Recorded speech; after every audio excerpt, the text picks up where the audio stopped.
How did this guy build and scale an AI SEO agency to 80K per month from Finland? Next month, we're about to reach 1 million ARR. This is about 19 months since we started.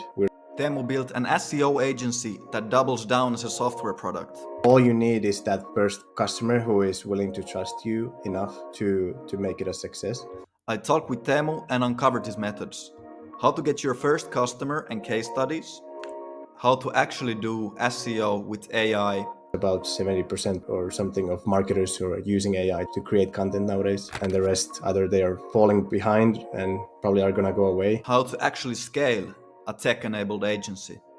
Who are you and what have you built? My name is Teemu Raitaluoto. I've built two companies during my lifetime. Current one is AI Contentify. It's basically a platform for SEO using AI for generating content and doing a lot of the analysis on the background. We double down as a sort of a hybrid agency. We have agency services for bigger companies that need SEO. So this is like a new sort of business model in a way. It's not traditional SaaS and it's not traditional agency work. We like to call it tech-enabled services. I think there's multiple ways people call it, but it's the one we've adopted internally. To what scale have you brought the current business, AI Contentify? What sort of revenue numbers are you doing and how many clients are you serving? Next month, we're about to reach 1 million ARR. This is about 19 months since we started. We're now 30 odd people working globally. So we hire remote talent and they work on our client cases. I think we have about 40, call them premium clients we work with, anywhere from Laatukoru to Varustelleka and SSH. So even from traditional business to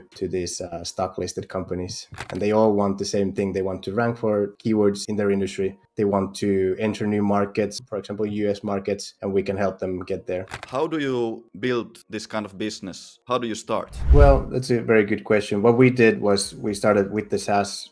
So if I were to turn it around, I would start from the services first. And all you need is that first customer who is willing to trust you enough to make it a success. Usually it's the smaller companies that are willing to trust you more than the big companies before you're more established. So you start small and then you grow your deal size over time. What I did initially was some of my early customers, I did Webflow configurations for them because I couldn't publish blog posts to their website because they didn't have the right configuration. So I did a bit of tweaking here and there for them to make their website more successful. And then I could turn that into a case study that I can then use to convince other customers that this is something worthwhile. When you started, did you do any like market research or how did you validate your idea? For the SaaS business, I didn't. I originally used the similar approach in my previous business. I built links in Market Tailor. I brought it from 0 to 3,000 in traffic. And then with AI content, I was able to grow the website from 3,000 to 15,000 visitors per month. And that really got the buyer of the company excited because we were ranking number 1 on the main keywords of the business compared to this one other huge US-based competitor. So that was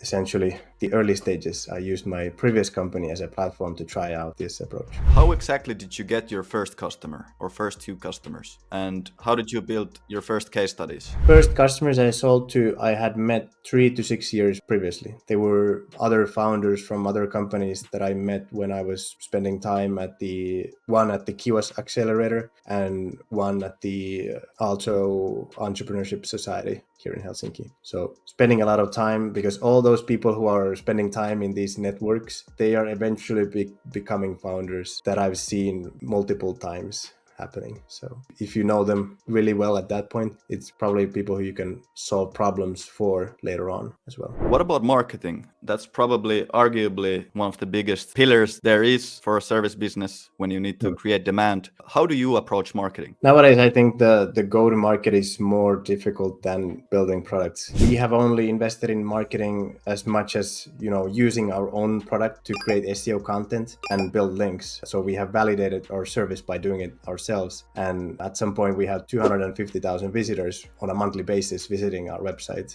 and looking into our tool and services. Even nowadays, there's maybe 30% of all our revenue come from just inbound sources from, anywhere from Canada to Australia, and they all just need our services. So marketing in general, it's something I do want to invest more into, but it's more about the timing because at the moment, investing in sales works really well. Just traditional cold calling, email marketing or email sales essentially actually. So those channels work really well. You're also pretty active on LinkedIn. Do you get any inbound organic leads through there? Sometimes, yeah. I post every time I have something that I feel that is interesting to share with other people, and I post. I don't try to, get there every day and do some, a selfie of myself. But if I have something that I feel like is meaningful enough to say during that day, and usually it can lead to one or two contacts that say really like what you're doing, so let's have a discussion. But all those contacts I usually give to my sales team, because I don't want to be involved in the day-to-day sales either, because it's very much a skill that I don't have. SEO, is there like the 80-20 of SEO? Like, what's the min-maxing way of approaching? Do you have any tips for people looking to grow their presence? Just content and links still works very well, so you don't need to do magic tricks. If your site is otherwise well configured so that there's no technical problems with it, then it's just more high quality content and good amount of links that really perform. We were able to grow the Laatukoru website about 12x from 1,000 to 12,000 monthly visitors just by doing links alone, because they're an e-commerce company. How does the process of building these links look like? It's a lot of negotiation with other website owners. We try to find who is willing to exchange that fills our criteria, and then we offer them something of value, either a link from another website or could be a usage of our tool as well, anything that they would want to have in the exchange. One customer compared it to exchanging Pokemon cards, which means that you need to have something of value to exchange, and then you can find a match. And both benefit, because Google looks at unique links that point to a website, and then both can benefit. So it's not a zero-sum game in that sense. About the content itself, is it like, how do you approach building content on a website that ranks for SEO? So we use our tool quite extensively. We generate the first draft of the content using our AI tool, and then we have about 10-person content team optimizing content with a human touch. If there's any branding things that need to be taken care of, any topics that they want to avoid writing about, our team usually takes care of that for the customer. And using our tool helps us automate a lot of the initial steps, research, analysis, and writing process. I think it was about 70% or something of marketers who are using AI to create content nowadays, and the rest, either they are falling behind and probably are going to go away, or they need to reinvent themselves some other way. At what point in monthly revenue, let's say 10,000 per month or something like this, when did you hire your first employee? My first employee came to an unpaid internship originally. They came to build links. I told them that I will teach them everything I know as an entrepreneur, and they get essentially job training that they can use. Now this person runs the full agency, so they're now in charge of the 30 people. So they have really grown in the role. Thinking about your first hires, you almost by definition you want to try to invest in sales as early as possible, depending on, I would say, if we take a scenario where you start a new service business, if you're good at sales, do the sales part. If you're good at the delivery part, then do the delivery and initially do some of the early sales before you hire a salesperson doing it for you. We were about 10k MRR before I hired our first salesperson, because I know that I have some weaknesses in my own approach when doing sales. I'm terrible at following up on sales calls, even though it means that there's done deal, someone willing to buy. I'm still like, okay, they might reject the offer, so it's really hard to follow up. But having a salesperson who is incentivized by closing that deal and have done it successfully previously is someone who can really change your organization to the next level.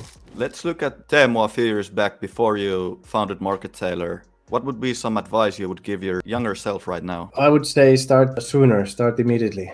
Don't think about it too much. The way I was approaching it was that the first idea that I'm gonna start needs to be some sort of unique and complex, and needs to be a $1 billion unicorn. So if you only aim for the unicorn, you're gonna run into a situation where you spend 3 years thinking, what could be a unicorn, and then no one can come up with an idea like that just organically doing nothing. So what you want to do is gain as many experiences as possible and have the learnings along that journey. I would never have landed on AI Contentify if I hadn't started Market Tailor. So it was basic necessity to start the first company to land on this one.